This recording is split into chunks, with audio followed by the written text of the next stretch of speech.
Hey guys, welcome to the LT Brings the Heat podcast. We're your hosts, Sean Laird and Adam Heisler, where we talk about baseball and sports performance. With topics ranging from coaching, business, and player development, our goal is to bring you a no BS approach to development in baseball and sports performance. Hope you guys enjoy. Let's rock and roll. Hey guys, welcome to another episode of LT Brings the Heat. We're your hosts, Sean Laird and Adam Heisler. We got an episode today. We're going to talk about a few different things. We're going to talk about accountability and accountability when it comes from players, parents, and coaches. We're going to try to cover as many facets of accountability as possible because the big thing is for me as a coach, as a young man, I guess I'm a middle-aged man at this point in time in my life, but I see, people talk about working hard all the time. People talk about, hey, you got to put in your best effort. But to me, to be successful, and this is something that, you hear some people say, but you don't have to be the smartest guy in the world to be successful in life. You don't have to be the strongest guy in the world. You don't have to be the fastest guy in the world when you're talking to athletics. To me, accountability and consistency are the main two things that separate the greats, from the average people in life, whether it's business, whether it's sport. Hell, from just, doing your day-to-day tasks. And I'll talk about some stuff that I do, and Adam will talk about some stuff that he does. But the biggest thing that I want you guys to understand is, I'm going to say a lot of things that might piss people off, like usual, right? I'm going to say a lot of good things that people are going to be happy to hear. But, I'm not a perfect person by any means, and Adam will be the first person to tell you that he's not perfect. And, we both believe in God, and we fall short of the glory of God. But at the end of the day, our goals are to live, learn, and pass on, and to help develop young men and young women for the next level, whether it's in sport or it's in life. And we're going to talk about accountability, and we're going to talk about what we can do in our experiences to help people today. And Adam's going to kind of jump in a little bit about what's going on with the Knights, but we'll go ahead and touch on that right now. What's going on with the Knights? You guys getting ready to go to Jupiter, right? Yeah, so we head out October 8th. We start up down in Jupiter. So it's the 96 teams that are going to be down there for the World Championships. We're sending a very talented squad. I think there's 28 kids on the roster. I think 26 of them have already committed somewhere to play in college. They put out their little projections. We were projected to win our pool, which we both know that absolutely means nothing. Mm-hmm. It's all about just getting hot at the right time. So it's going to be fun, man. I'm excited about it. A good friend of mine, Corey Hall, he works for Perfect Game. He's always tried to get me to go down there just to be a spectator. And I'm super excited to kind of just see the talent around the country, as well as I think some teams from Puerto Rico are coming over. So it's just the ultimate amateur baseball that's going to be played down there. Wood bats, you're going to have guys throwing upper 90s, mid 90s. You're going to have sliders. You're going to have all this kind of stuff. So I'm super excited to get down to take this group down there, as well as the staff that the Knights have put together, man. The head guy running it, he has coached at a high school in Louisiana for, I think, 33 years. It's called Barb High School. He's had two sons. His own two sons have made it to the big leagues. He's coached a lot of talented players, and he's very high energy, successful, positive. And just being around the guys last Sunday, I was really able to get a good feel of why he's successful. And he's on there. Our pitching coach had just retired from the Minnesota Twins. Our first base coach is a scout for the Dodgers. It's a lot of great baseball minds. And I think more than anything, I'm just pumped to kind of be around those guys, as well as in the dugout, but also just back at the Airbnb house when we're just talking shop and talking ball, because we talk about it on here all the time, is you can learn. Learning never stops. And so I'm so excited just to pick their brain about the stuff they're seeing at this amateur division of baseball and at the high levels, what's playing. So just to talk shop more than anything. So it's gonna be a talented group. I'll keep you guys updated. We might have to do a show from down there. I think I fly down there on Wednesday, so we'll do a live update show, kind of keep everybody posted on how the things are going down there. But besides that, we got baseball on TV today. We got the wild card starting up, so I'm super excited about that. This little best of three stuff kind of reminds me of the super regionals. It's the college area now. There's pressure on you, and we talk about it all the time. I think this is putting a little bit more pressure even on the baseball players of, if the guy doesn't have it on the mound, you got to get him out right away. Or if a guy's not feeling at the plate, maybe normally you wouldn't pitch it for him, but in this situation, you're doing whatever you can to advance. So it's cool to watch the urgency that these guys are playing with. And we're going to keep you updated throughout the playoffs and kind of think who we think are the favorites and kind of go from there. But I'm so glad you hit on what we're going to really talk about today. We had a guy come in last night. He's done a couple of commercial for us in the past, and we did like a little sit-down interview. It'll come out in probably 2 weeks.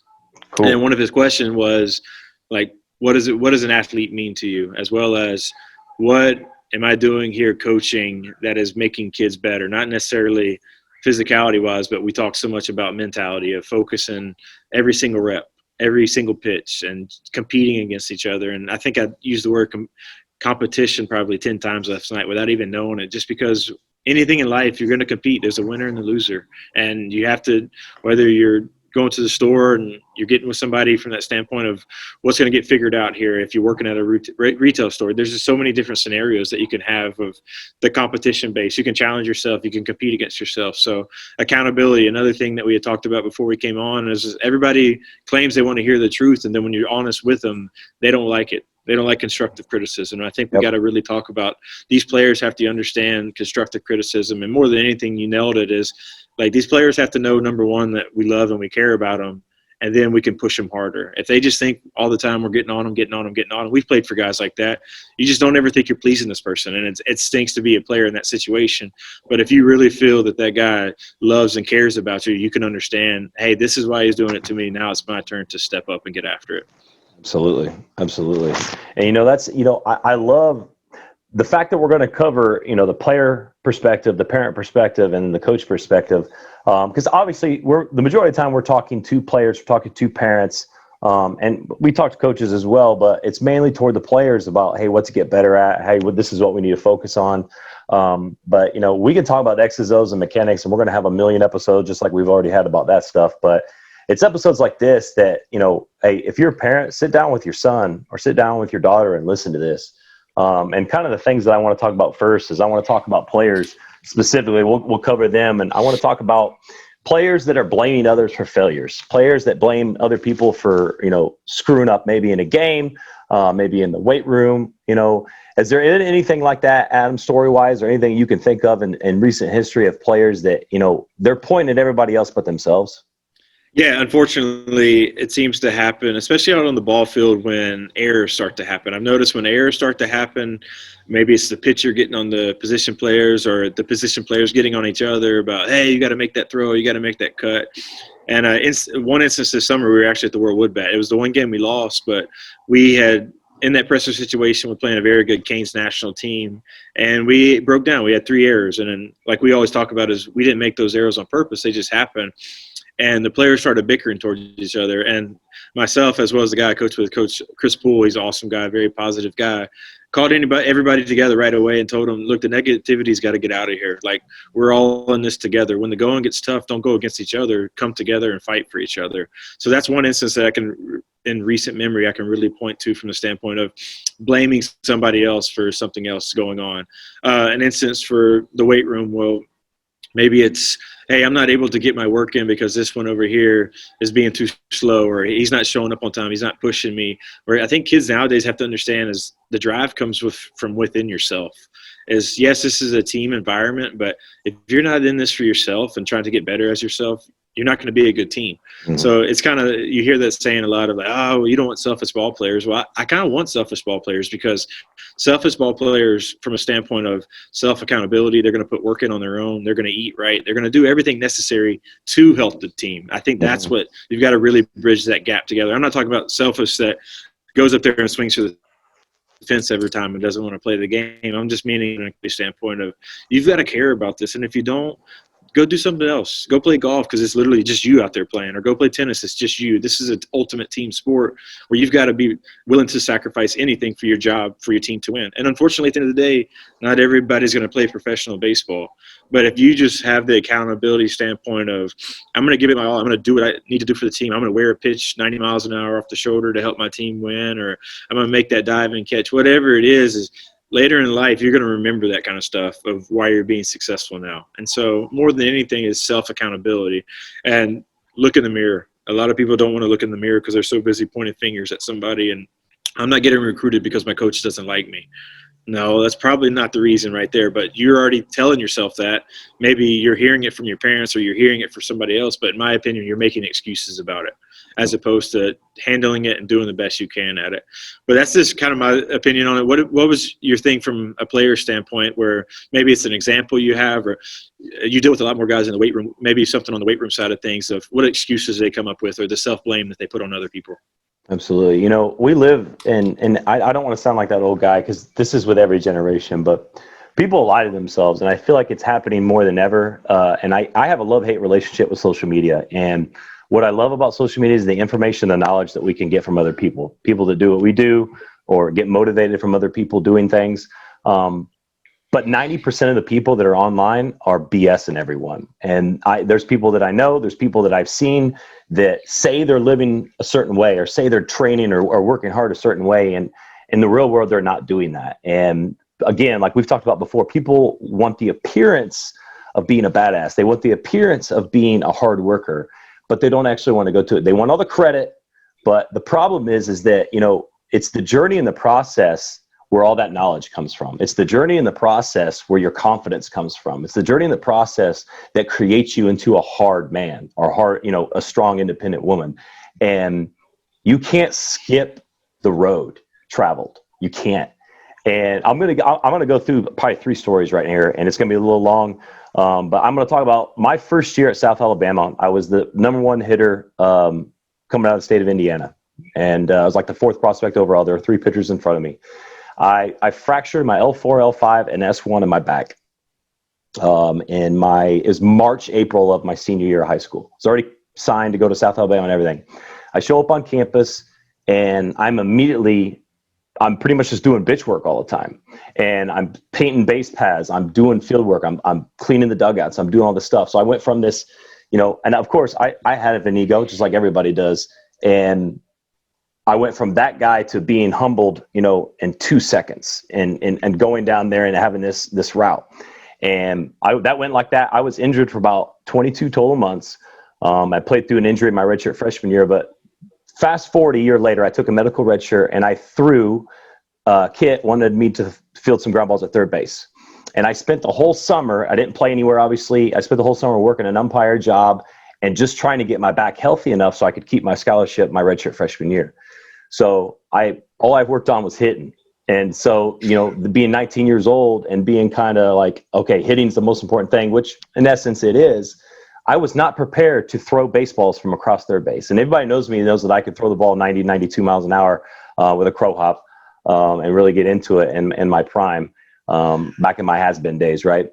But I was not prepared. So we had Joel Collins, who you remember, went over to first base because I was in his hitting group and our 4-on-1s, and they start hitting me ground balls. And in my head, I'm like, oh my God, I have not fielded a ground ball in forever. I have not thrown in forever because I was putting all my energy into hitting, and we were trying to recover because my back was so messed up.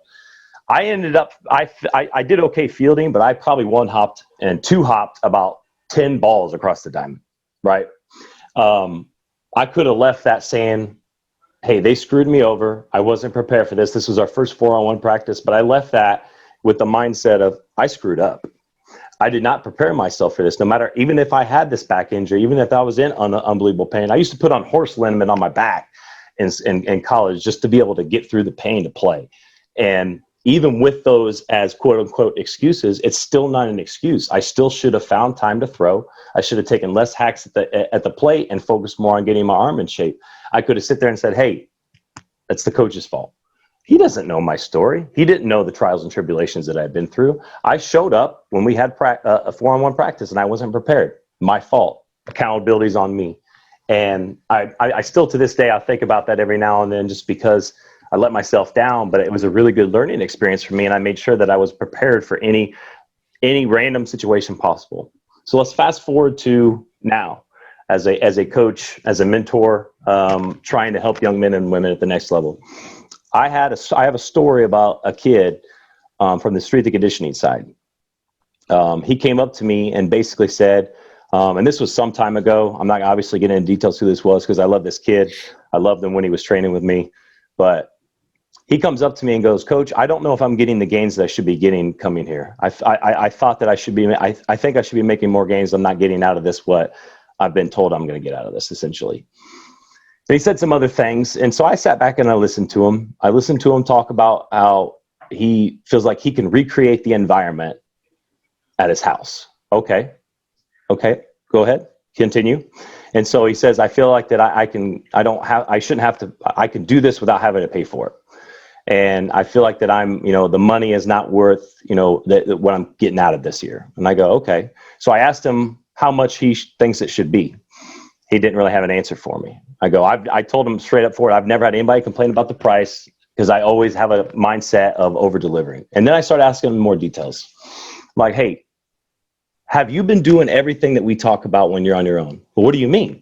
So when people sign up for strength and conditioning memberships with me, we run through nutrition, about 5 to 6 meals a day, talking about eating whole foods, talking about hydrating, drinking plenty of water, making sure we're getting a lot of fruits, getting some vegetables, but mainly eating the meat and getting the calories in. I asked him, has he been eating those 6 meals a day? The answer was no. I asked him, is he drinking his protein shakes and taking his creatine? What I advise, and I highly recommend, don't make him do it, but he agreed that he said he wanted to do this. He said the answer was no. We have a 15-minute pre-warm-up a lot of times where guys come in and they get some extra work in. How many times was that guy coming in and doing it? Never. And so I went through all this stuff and I explained some things to him, and everything I asked him, he didn't have an answer for.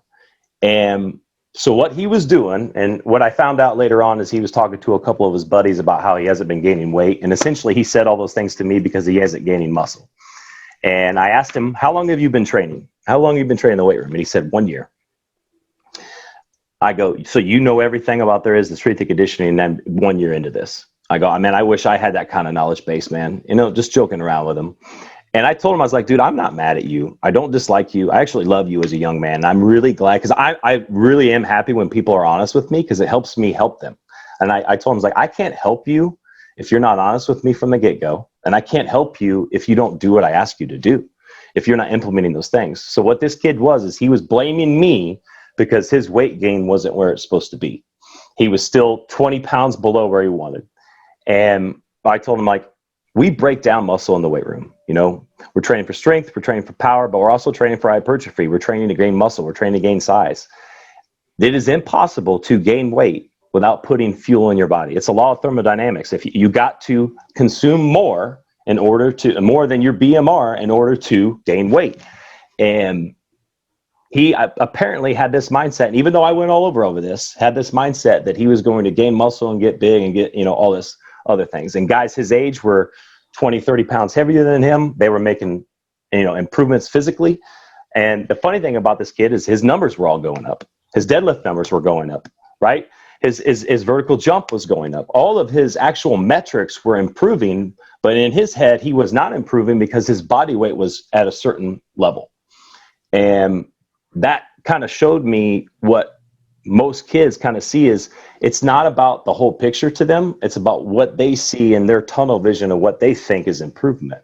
And here's the problem, is that he was looking for somebody to blame because his weight wasn't at a certain weight. And what he needed to do is he needed to look in the mirror. And what he should have done is he should have approached me, coach, I'm not gaining weight. What am I doing wrong? And even though he already knows all the answer, but here's the problem is I don't respect men or players when they are blaming other people for things and they're not looking at the X's and O's of what they're doing. They're not looking at what they're doing right or what they're doing wrong. And for me, when somebody sits there and they say things like this and they're saying, hey, I don't think I'm getting out of this what I should be getting out of this. You could be with the worst strength and conditioning coach in the world. You could be with a dad. And I'm going to tell you right now, my dad didn't know anything about hitting. I ended up being a Division I baseball player.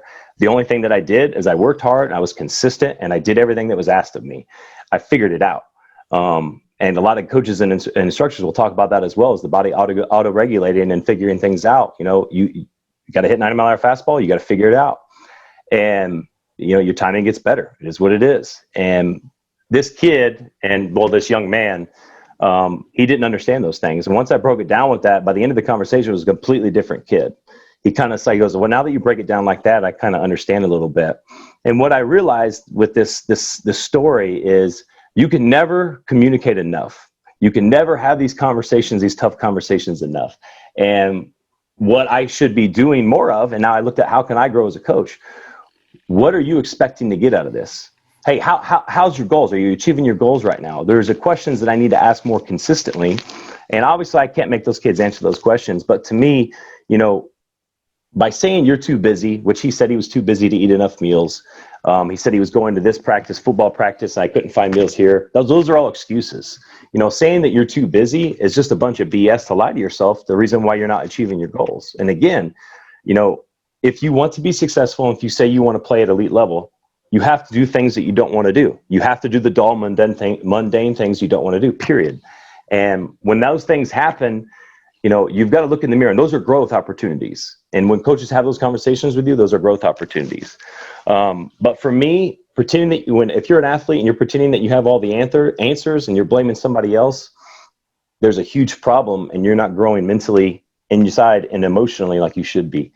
And basically I want to add on to this, Adam, is, say on top of not doing what they're supposed to be doing, what you're teaching them, how do you approach kids when they say they miss a lesson? They didn't call you, didn't update you, they didn't text you.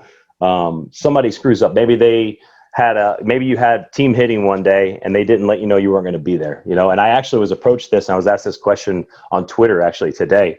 And somebody was asking me about this, and I wanted to approach this ironically earlier. But there's a lot of times kids will show up, and like this kid I was just referring to, he wasn't showing up for the 15 minutes early warm up, wasn't communicating with me.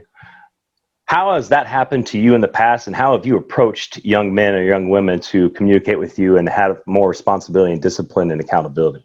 Yeah, I think first off, you did a very good job there breaking down that scenario of where a kid thinks he's supposed to be reaching these certain goals, but he's not doing his part of the process. And when his numbers are going up in the weight room, obviously when he's with you, he's doing well. It's when he's away from you, he's not. So there's only one person to blame there, and that is himself. But with this question right here, it goes back to communication. We talked about it last week. We've talked about it again this week, is just being able to communicate and letting people know what is going on. I think everybody just assumes that if I skip a workout or I skip a lesson or I skip a practice, it's not that big of a deal. I practice enough. I'm already that good. I don't need to get the extra work in. Well, what's that old saying of extra work isn't for everybody and neither is playing time. So if you're not coming to practice, that would be one thing automatically. We still ran teams here of me and you were both college coaches and high school coaches, whatever it is, if a kid is late to practice or he's not communicating that he has a lab or he's not communicating he's got this extra work, then he's going to get punished for it. And it's going to be on the playing time side of things. He's not going to get the same opportunity as guys that will continue to show up every day. Because as soon as you start to show that favoritism towards maybe one of your better players, you're going to get taken advantage of as a coach. And when that happens, you've lost your whole process there. And nobody's going to respect you. Everybody's think they're going to run over you. And then you're just in a bad spot and your team's not going to be very good. So we always talk about it before is it's so awesome when you get that athlete, number one, that is an amazing athlete, but number two is the hardest worker on the team. And it's very rare. You don't get that all the time where they're both that combination of being the best skilled player as well as being the hardest worker on the team. But when you do, you've got to bottle that up and spread that throughout the whole team. So going back to this question here is you've got to be able to communicate. And if it's I'm not coming in for a lesson, you better have a reason why you didn't come in for a lesson. And it can't be, I forgot about it or I didn't feel like it, because that's disrespectful. It's disrespectful to us as instructors as well as to your team that's depending on you. You're letting all of them down by you not attending this workout or this practice or this lesson. So it's uncalled for, but it happens a lot. And I think it's just kind of the new age of, it's not that big of a deal. I'll make it up on my own. And when they do say that, very rarely do they make it up on their own. It's just you've got to be able to put in the extra stuff and sacrifice, whether it's going on vacations, whether it's spending extra time with your girlfriend, whatever it is from that standpoint of this is my ultimate goal. Now, what you brought up earlier is an amazing point of if you're trying to reach a goal, they need to approach you. Hey, Sean, man, like I've been doing this for a month. I'm not reaching my weight goal, and talk about it, and you'll be open to discuss it. But number one, don't go in there automatically blaming somebody else, but get on the same page, because we don't know how everybody's going on. You might be having a lot of homework that's stressing you out, so you don't have an appetite, or maybe you have some family issues going on. And there's a lot of that stuff that goes on that is behind closed doors. So one thing we like to talk about on here is, yes, we're baseball coaches, but we're also life coaches. So if there's anything ever going on, guys, just talk about it to us. Number one is they talk about all the time is you have to get this stuff out of you. If you just hold it within inside, it's going to eat you alive. You're not going to sleep good at night. Like I said, your nutrition's going to stink and your performance is going to suffer because of it. So just by talking to us, whether we're psychologists some of the times, we're counselors, whatever it is from that standpoint. There's just so much that goes into it versus just us being baseball coaches. So I think if I would say we both do a very good job of being able to relate to players, and because we've been there before. And when things pop up, if we don't know something, I'm going to reach out to somebody that, hey, he's been through this. I want you to talk to him. Or, hey, when guys talk about injuries, number one, I go to myself. I had a lot of injuries, but then the more I think about it, Sean had a lot of injuries. So we deal with players. Injuries are part of the game. Injuries suck, but they happen. And so when they happen, it's how do you bounce back? And we know plenty of players that never bounce back because of it, because when you do get injured, you got to put in twice as much work as you ever did before to get back to where you were before. And I think the injuries derail a lot of people, whether it's a surgery or a big-time injury. I'm not talking about just like a little sprained ankle or something like that, but something where you're going to have to put in 6 to 8 months of work to just get back to on the field process. So, but ultimately it goes back to communication. What, in some instances, like if somebody doesn't show up at LT on time, or they don't show up and they don't tell you about it, they just go AWOL, then they come back in the next week. Are you going to kind of pull that athlete aside and talk to him about it? Or how do you kind of approach that situation? Absolutely. So, and everything we're addressing here that everybody's listening, we're going to talk about the top things that we see that need more accountability from the player side, obviously parents and coaches later on. But to answer your question, Adam, it happens every now and then, and we have cancellation policies, obviously, and fees and stuff like that. And I always tell the player or the parent, depending on who it is, because there's obviously a lot of parents sometimes, we'll have, lawyers or surgeons or whatever, somebody that's super busy. They still communicate with me and they let me know ahead of time because they respect my time just as much as they would expect me to be at a lesson to respect their time. I would never no show for a lesson. And so what I do, and I reach out to them and I just say something in a blanketed statement, straightforward, not really too emotional. And then once I get them in person, then I sit down and I talk to them, I explain to them. And I'll tell you, athletes, if you say you miss a film session in football or you miss a lesson and you didn't communicate, you just didn't show up, obviously that's not what you want to do. You want to communicate, like Adam said, because communication to me is utmost and most important when it comes to relationships. But don't show up the next day and pretend like nothing happened. You can't show up the next day and say something like, oh, my bad. You got to tell the coach and be upfront with them. Hey, why'd you miss? Okay. And you can start the conversation, coach. Hey, I know I didn't communicate yesterday. Or if the coach approaches you on it, because I will walk over to him and I'll talk to him and say, hey, what happened? You didn't say anything to me. And usually they'll say something, oh, I'm really busy. I had homework or something like that. And I go, that's not an excuse. It's not an excuse. At the end of the day, you are respectful of my time. I'm respectful of your time. I would never show up here. And it reminds me of one of my college players. This was a long time ago. He didn't show up for a lesson. And I was talking to his buddy who showed up at the same hour who he was hitting with. And he's like, I don't know what's going on. He said he was going to talk to you and didn't communicate. So he knew he had a lesson. He just chose not to show up because he had something else that he wanted to do instead. And so I explained to him, like, hey, I just shot a text, said, hey, this is your cancellation fee. Don't ever do this again. We're going to have a talk next time. And he kind of sends me he kind of flexed on me a little bit in the text and said something that I didn't like. And so I kind of went into him. I got on him to him. All right. I basically told him, like, I would never do this to you. I would never not show up for a lesson that you came to. I would never just, say, oh, my bad. I would never do that to you. Yeah. I would never say that I had something else. I will always communicate, whether it's email, social media, or telling you the week before. I said, you're disrespecting my time and you're disrespecting your own time because you're investing into this. And if you're not communicating with me, I can't help you. And that's the one thing is, like, one thing that I really appreciate that I was blessed to have a dad that taught me a lot of accountability growing up. And one thing he said as a man is, you're only as good as your word in this world. And integrity is a big deal for me. And I can remember those foundations. If I say something, and I'm not perfect by any means, but if I say I'm going to do something, I'm 100% going to have the intention of doing that to my utmost fullest ability. And that is something that when kids come in or even parents come in, I'll explain the situation. And 99% of the time, the parents get it. And I will say about, 80% of the time, the kids don't understand. And one thing that I've realized is if they're not being taught that by parents, there's no way they're going to start implementing that with you. It's not going to happen. And so that's where we turn in from coach to parent.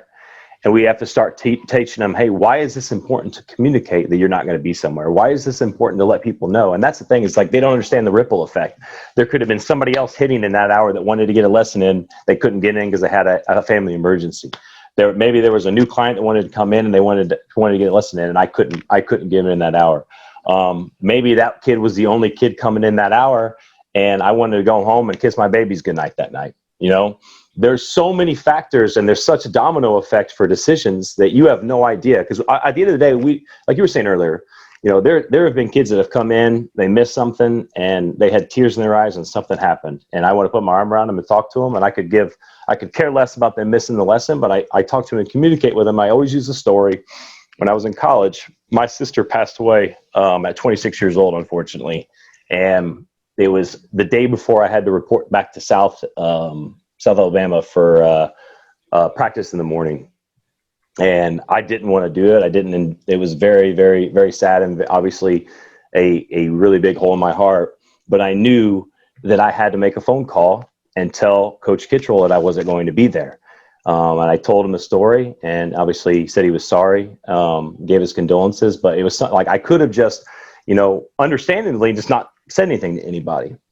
But I knew that I made a commitment to play on this team.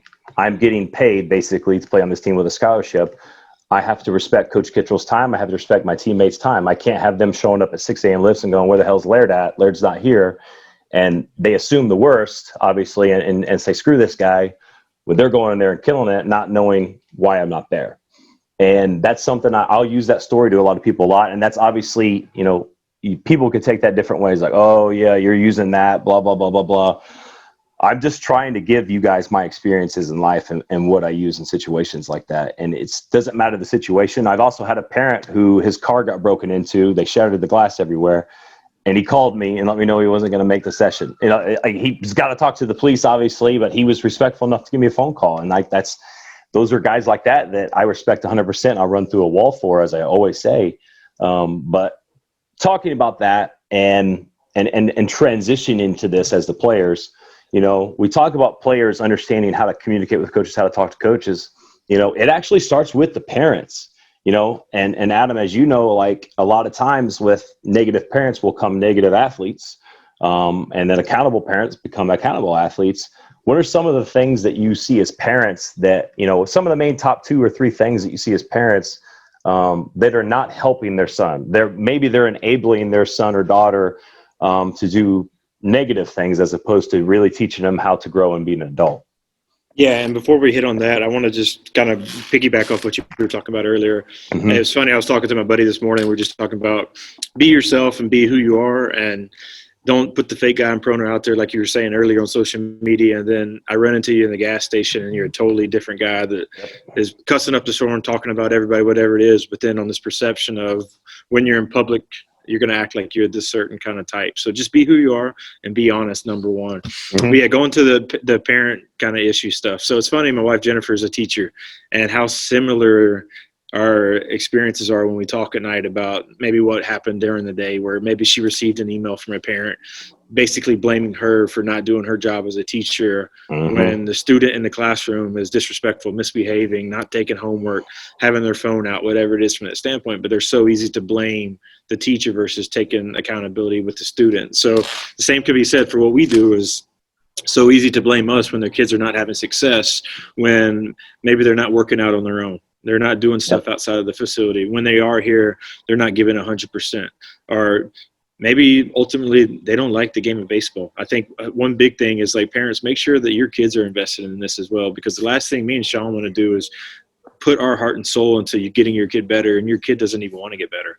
Mm-hmm. And so parents, number one, is realize that you're doing this for the kid. You're not doing this for you. I think there's a lot of dads that try to live through their sons, unfortunately, and put all the pressure in the world on them to try to make them this big superstar, because maybe they weren't the superstar when they were younger, and they're trying to give them opportunities, but they're putting so much pressure on them, they're actually steering their kid in the wrong direction. So going kind of basically what you were saying was, number one is, don't be negative with these kids. Ultimately, we talk about on here, this game is freaking hard. It's really, really hard.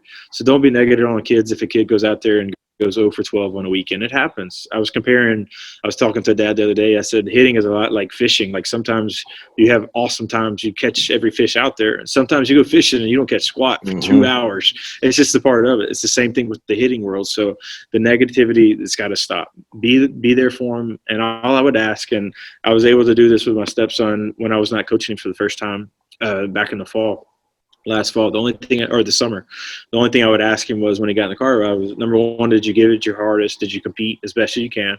And if you did, that's the end of the conversation. If he says, no, I didn't, then we have a talk about, all right, next time you better go out there and never let it happen again. And then we'll talk about maybe like a base running issue, but never is it like, oh, why didn't you hit that? That guy was terrible. Or why didn't you do this? Or start blaming other people. So parents, number two, leave the umpires out of it. I'm tired of parents coming in and the first thing they do is complain about, man, we got screwed over this weekend, these umpires, blah, blah, blah. We both know umpires are bad. But at the same time, like, they're not perfect people either. Nobody is. So they're going to make mistakes, just like players make mistakes. So go back to don't blame other people. And then number three is don't openly talk about another player maybe on the team or in the training facility and comparing the two. Like, that is not fair. If a parent ever has to come up to me about, well, you know, so-and-so on our team, I stop them right there because that is complete bullcrap. That is not in their place to talk about that. All their place is to talk about their own son. If you want to come in and start talking about somebody else on the other team, you can get on with that. You can go have that conversation with that parent if you want to kind of be in that boat, because you're not going to come in and try to mess up the team chemistry like in that situation. And ultimately what we tell guys here is if it's a negative environment that they're bringing into the facility, we'll ask them that, hey, I enjoyed working with your kid, but just it's our best interest either that you don't come in for the session or either you just don't come here anymore. Yes, it's a business. We're trying to make money, but at the same time, I do not want that in my place. And I know you don't want that in your place either. It's just nothing good comes from it. I don't care how much money they're willing to spend. Is if you're negative, you're trying to do too much, or I hear you talking to your kid in a certain type of tone, like that, I'm not going to put up with it, because ultimately this game is super hard and they're trying the best they can. And if they're putting 100% into it, hey, it's just part of the game. They got to continue to get better. So that's the biggest thing, is just parents don't talk about other players on the team. Talk about your own son or your own daughter, whatever it is from that standpoint. And then number two is don't make excuses for them. Don't try to put blame elsewhere. And then the third one, most importantly, is stay open with communication, be positive with these kids. Like I said, next time, if you're a parent listening to this, after your son has a travel ball tournament, just try that route. And I actually got that from Chipper Jones. I think it was in his book where he talked about all his dad would ever ask is, did you give it 100%? And That's if not, all right. Yeah. And if not, this is what we got to work on. But so you want to talk about ruining a son-father vibe is you start talking about and critiquing your son. Now, I'm not saying don't be like, hey, you got to get better at doing this, but you got to be able to help them understand is, all right, I need to pick them up. I need to pat them on the back. That way they're not scared to get in the car with me after the game because I'm about to get chewed out because I struck out 3 times. No, there's just no need for that standpoint there. So that's kind of my views on everything. What's some of your views on handling the parent situation with the parent, player, coach, all in one? What's kind of your views? That's good stuff right there, and especially touching on and how parents talk to their children or their kids after games. Like I can sit back and I can think of a million conversations I had with my father after games. And my father is a big type alpha male type guy, aggressive, all that mentality, that's how he was. And that's how he is still to this day. Obviously, as he's getting older with grandkids, he's become more loving, which as all men do as they get older.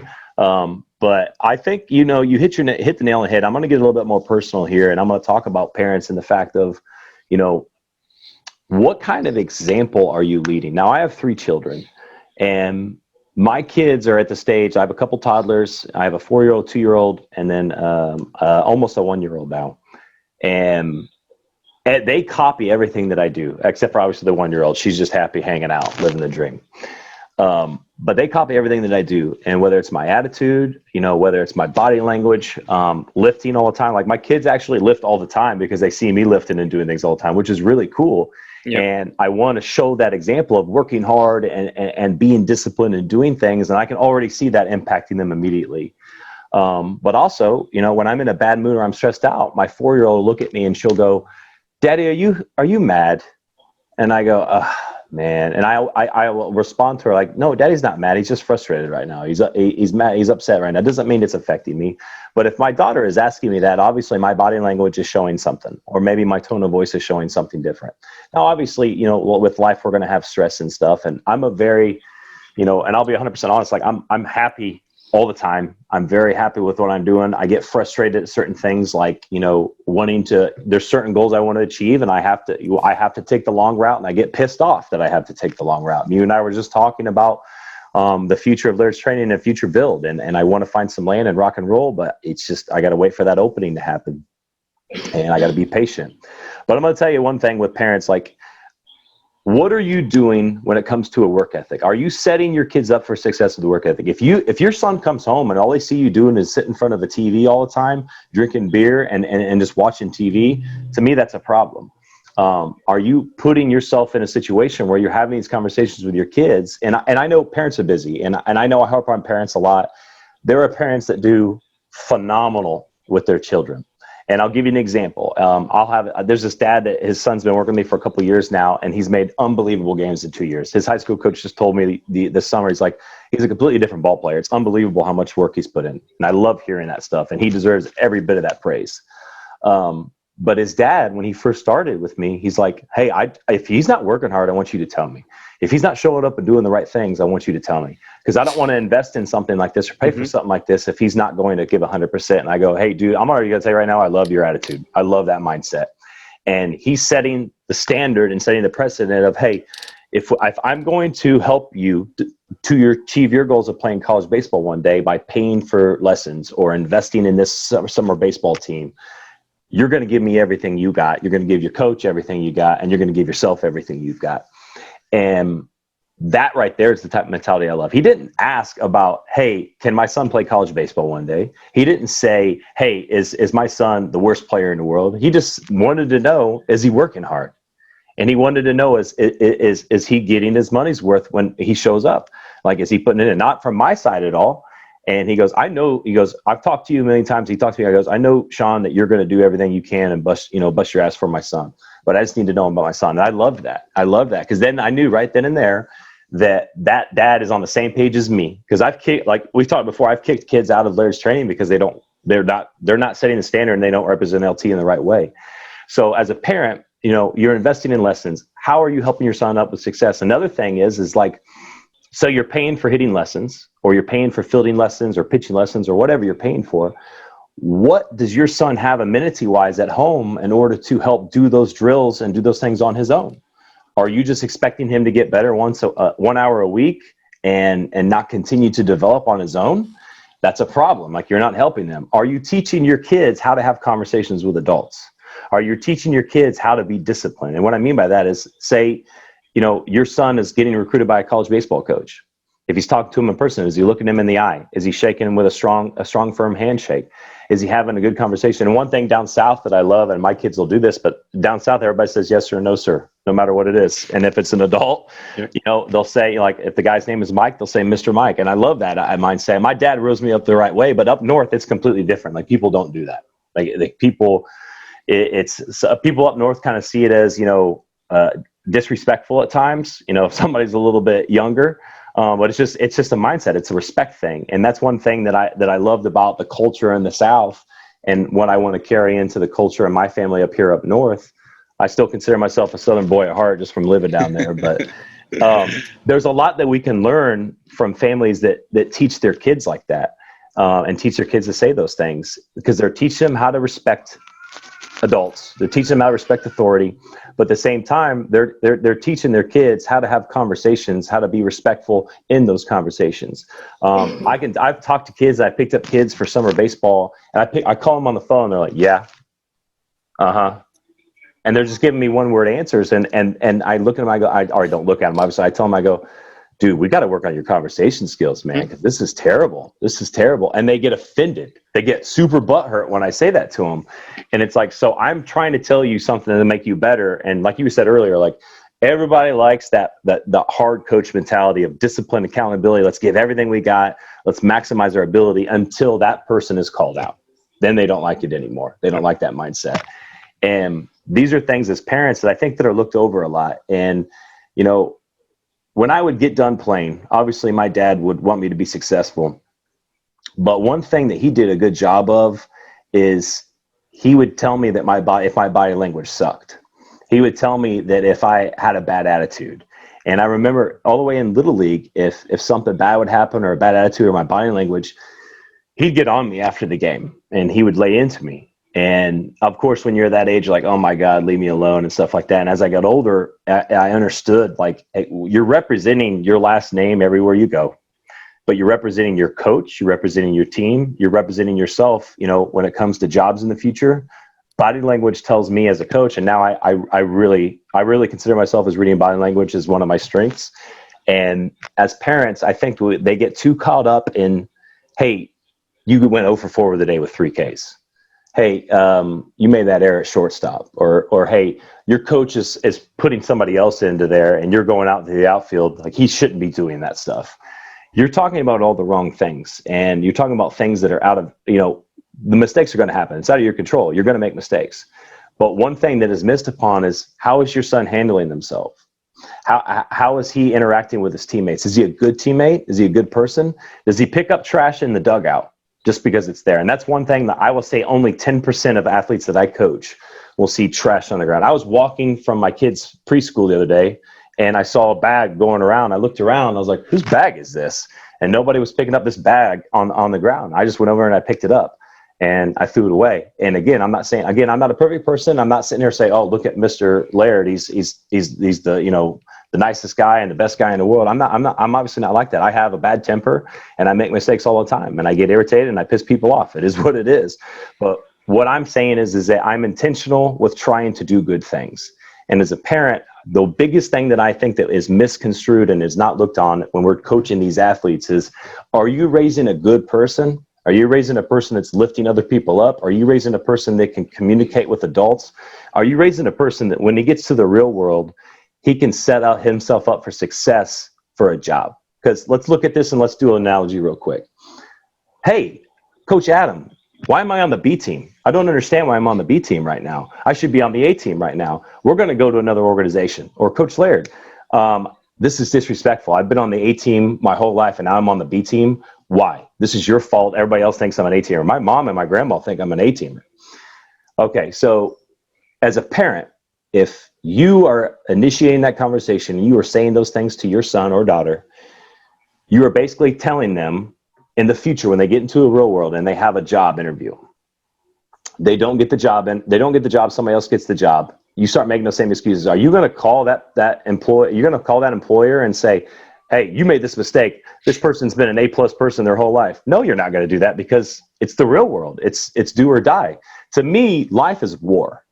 And I know that might be a little melodramatic for people, but I consider business as a war. I consider everything I do at LT to be better than everybody else. I consider my players to work harder and be better than everybody else. I consider me being a father, it's a war within myself to do good things every single day and to help my kids and raise them better. And when you take that mentality of, oh, this coach has it out for you, or that coach has it out for you, or this or that is the reason, or this kid's not very good, but he's playing in front of you, you're setting your son or daughter up for an excuse the rest of their life when they enter into the real world of why they don't achieve their goals. And I think one thing that parents need to do, actually, I know one thing that parents need to do, and we're all guilty of this, of making excuses. I think they need to step back and say, what are you not doing? Or what are your weaknesses that didn't get you that job? Why are you not the shortstop of this team? Why? So the other kid, you throw 82 mile an hour across the diamond, this kid throws 92 across the diamond. This kid's 60 a 6'6", you're 60 a 7'2". I don't care if you hit 15 home runs when you were 12. It doesn't matter, right? And I think that, if we sit back and we look at, let's focus on how we're developing men and women and how we're developing our kids for success in life. And actual metrics, like what's a metric as a person? Well, is this person happy and saying positive things, or is he negative? Just like I can measure exit velocity off the bat, I can measure what comes out of somebody's mouth if it's positive or negative. That's a metric in life. And that's some things that I kind of got a little in depth there and a little personal there. But those are things with parents that I see as a big problem. Because if parents are disrespecting other people, if parents are saying negative things all the time, kids are going to follow in your footsteps. They're going to say the exact same things. And drama is going to happen in life, but we've got to set ourselves up for success. And the way we set ourselves up for success is looking in the mirror and saying, what can I do better today that I didn't do yesterday? That's just my 2 cents on that subject. No, you totally nailed it right there. I mean, from the standpoint of your parents, you're setting an example for your kids no matter what they're doing. Like you said, they're always watching you.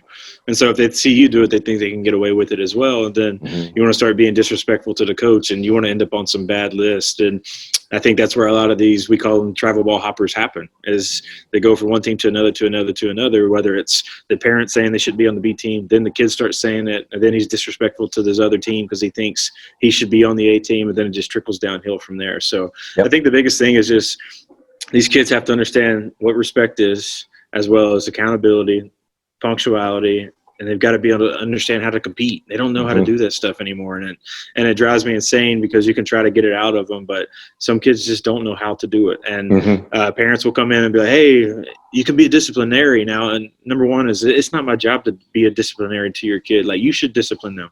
Don't pay me to discipline your kid just because you're too scared to get onto your kid. That's not how this stuff works. We're not in this for that reason right there. Now, if they're being disrespectful, and we're going to talk about it, why they're being disrespectful, if they have extra punishment. And then as a parent, you want to approach a coach like, hey, if you don't mind, like, why did so-and-so have to do extra sled pushes? Well, I'll tell you, he was disrespectful to me, and this is what he said, or whatever it is from that standpoint. And you'll have some parents say, oh, man, that's awesome. Yeah, get after it with him. Then you'll have some that try to make the excuse of, oh, well, yeah, he's just been having a rough day at school, you know, and there's a lot going on. No, he's being disrespectful. He probably saw it come from yourself and thought he could get away with doing it, whether it's to us or in the teacher world. It happens a ton as well. It's just, we're trying to mentor these young students and young athletes, and there's just some out there, man, it's just tougher than others. And you see why they don't turn into successful people later on in life past the baseball world. Yeah, you hit the nail on the head right there when it says kids don't know how to compete. And I think people say that sometimes, but they don't really go into detail. And I had a parent actually the other day ask me, like, hey, how's my boy doing in the weight room? How's he doing right now? Is he making gains? And I said, he's working hard, but he's learning how to work hard, and he's learning how to push himself. And he kind of asked me a question. I can't remember exactly what he said, but it was kind of like, well, what do you mean type question. And I basically was like, it blows my mind when I see kids in the weight room, and obviously one person is stronger and their partner is weaker. And that stronger person is like, hey, I'm going to do the same. Yeah, I'm going to say do the same weight as this guy. And for all players that are listening to this podcast, or parents that need to teach their kids like this, they need to be in competition with everyone, everything that they do. I'm reading Andy Frisella's book, 75 Hard, right now. And it's a guy's podcast, the MF CEO and Real AF, that I listen to all the time. I love the guy's podcast. But he was talking about how his dad, when he was raising him, their family mantra was kill, kill, kill. And people are like, oh my God, kill. No, he's obviously not talking about killing human beings. He's talking about kill the day, kill the task, kill the person in front of you. Like, you're going to do better than that person. And I love that mentality. And my dad had that same time mentality. We didn't have a mantra, obviously, but he basically would tell me, like, you're in competition with everyone. You need to be better than everyone. And that's something, like, we live in a world where everybody gets trophies. Like, my daughter's getting a sticker every day when she leaves preschool, and it pisses me off. And I know it shouldn't bother me, but it's like, stop giving them stickers every time they're doing something they should be doing. Like, I'm not going to say good job because you brush your teeth. You're supposed to brush your teeth. Yep. I'm going to say I'm proud of you because you're getting more discipline, obviously.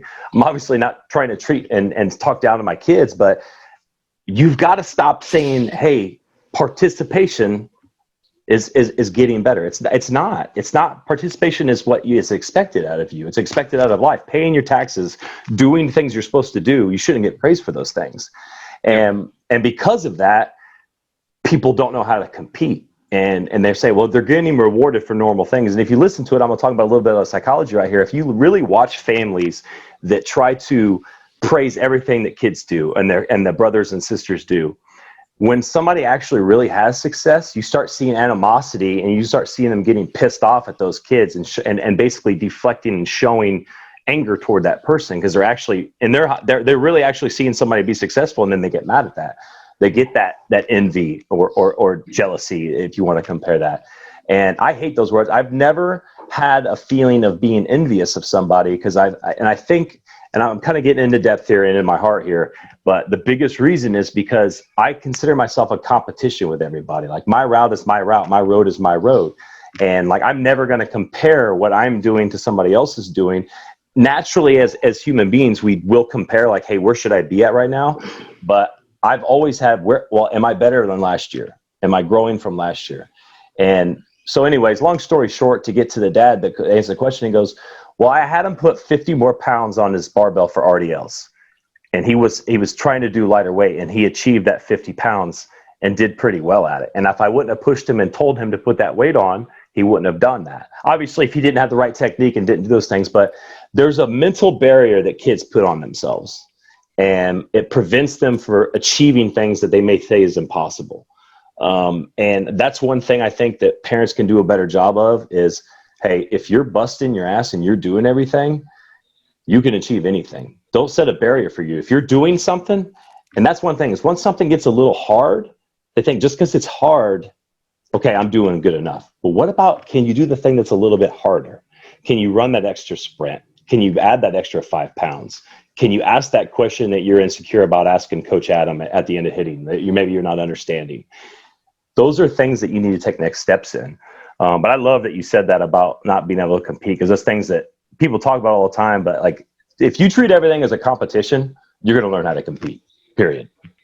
Yeah, and that goes for anything in the world. It doesn't just have to be the baseball side. It's compete against yourself or compete against somebody else. Try to make the highest grades in the class. Too many kids are I just want to be the cool kid and sit back and relax. The same thing happens in baseball practice. So I'm not trying to get the extra reps in. I know there was one kid that made the Knights team, basically made the team, and he tells me this because when they did the open tryout, they were asking if anybody wants extra reps, and he would not stop getting out of the cage. He kept taking the extra reps because he was, hey, I'm here.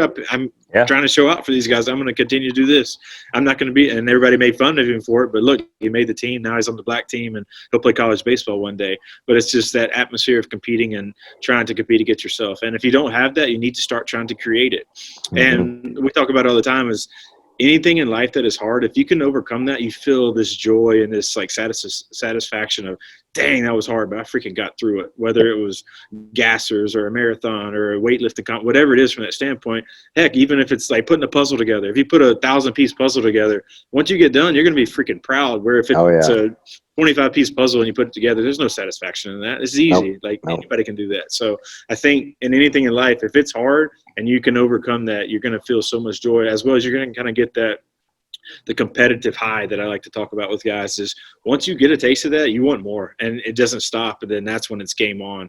And that's what's so cool about when you see these kids raise up the level of competition of maybe it's starting off local little tournaments, and then when they go to statewide, and then when they go to regional wide, then when they go to south, the whole country wide, you're going to talk about who's the best of the best, because ultimately if you're trying to play college baseball, that's the guys you're competing with to try to get spots on rosters. Like with myself and Sean, he came from Indiana, we had guys from Canada, we had guys from all over, all in this one roster trying to compete together.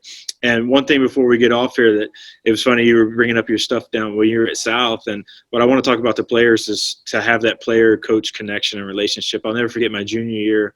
I didn't feel like I was really fully a part of the team. I transferred in. I was JUCO guy. I didn't know a lot of people.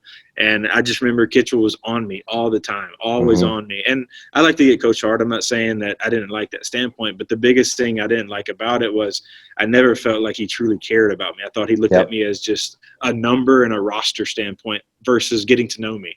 And so I'll never forget, he came out to center field one day and basically tried to get on me again, and he said, Heisler, if you don't like it this way, you can leave and walk off my field right now. And I'll never forget to this day. It's the first time I ever did it, and it was the last time I ever did it. But I started walking off the field, and I remember getting to the foul line. He came running up to me, asking me what was going on, what was wrong, and I basically had the conversation with him, and we took it into his office, and I told him, I said, I don't feel like you care about me, and I don't feel like you care about all of us as a player. And it was just so cool that he even admitted, like, I'm sorry, like, I need to get to know my guys. I need to get to know you, and basically we started building a little bit more of a relationship there. So it was just one example I wanted to bring up of maybe in that personal scenario of if you're not feeling that, is reach out to your coach. Maybe he doesn't know something's going on, and don't be afraid to have these tough conversations. And I'll never forget, after talking to him, Lucky pulled me to the side and was like, Adam, what's going on? And I kind of told him I didn't feel like I was kind of a part of the team. I feel like there's already cliques and stuff. And he goes, look, to become a better teammate, I want you to go out of your way to start being better teammates with the guys. He goes, before you know it, they're going to start to understand you, respect you, and get to know you. He said, that's just my advice. Give it a week of trying to be the best teammate possible. Like, go over the top. to some of these guys. And it was the best advice I ever gave, because after that, I finally felt like I was a South Alabama Jaguar. But it's just something small and simple like that of you never know what somebody's feeling. And for one perspective now, when I am coaching kids, is number one, I try to build a personal relationship with them before baseball and let them know that I fully care about them before I tell them, hey, they got to go do this. They got to go do this. They got to go do this, and just use them as workers. And I think using that standpoint, you're going to get so much more out of a kid if you tell him something maybe he's really good at before you try to criticize him. Because I was reading a book about Pete Carroll, and he talks about that a ton of, if you just come in criticizing right away, a lot of kids will put blinders up and they cover their ears and they don't want to hear it and they block you out. So anything followed behind that, you've already lost them. So he says, as opposed to when you're trying to work with a kid and critique a kid, tell him something he's good at first and then follow it up with, hey, now this is where we can improve. And he goes, I promise you they'll be way more inclined to listening to you and be like, okay, I can get better at that. I see what he's saying now, as opposed to the other way around. So people that are listening, parents that are listening, try that with your kids next time.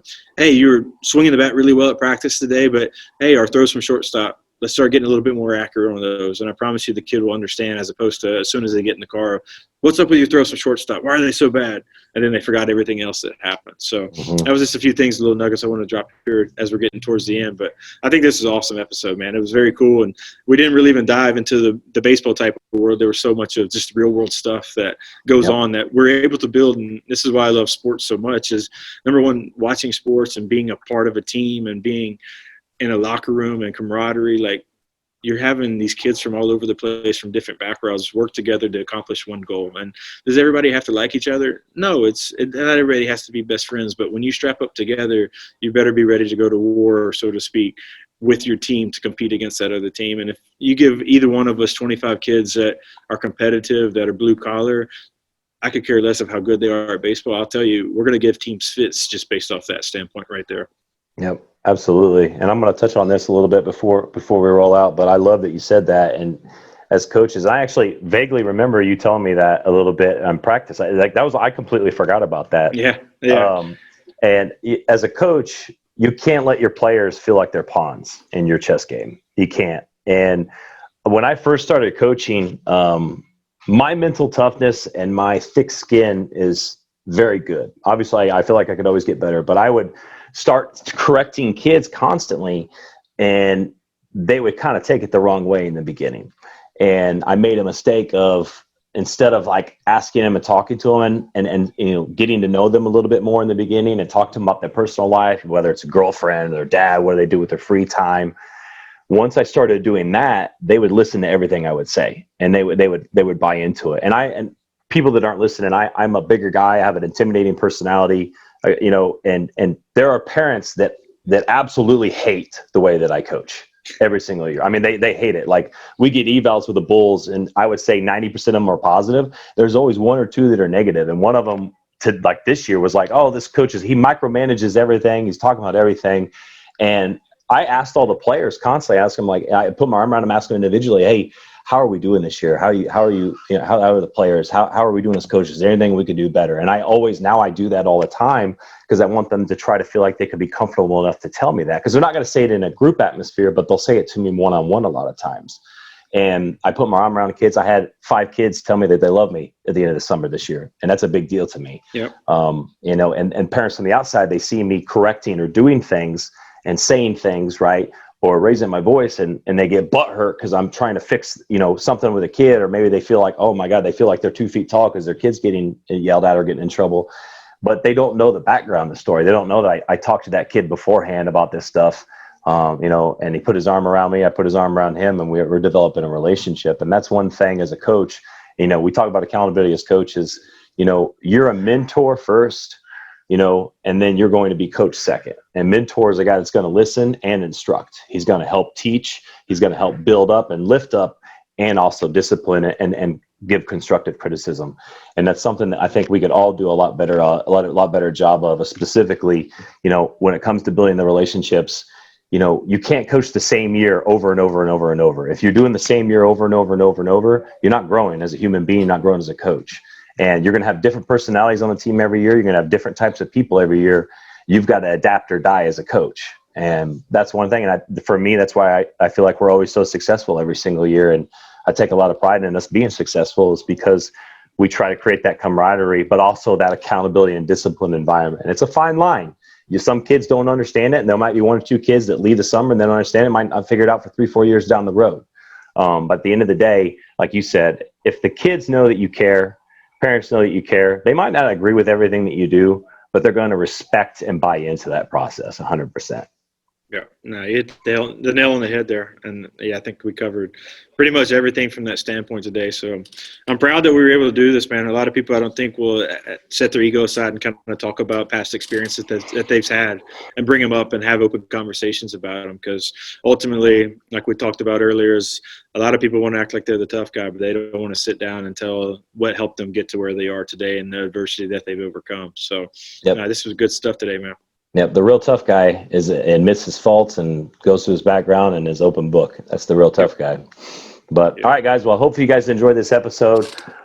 Please leave us that 5-star review if you did. Obviously, it's a little bit more personal here, but this is stuff that I feel like that needs to be talked about more that isn't covered a lot of times. So hope you guys enjoyed that. And until next time, we'll see you later.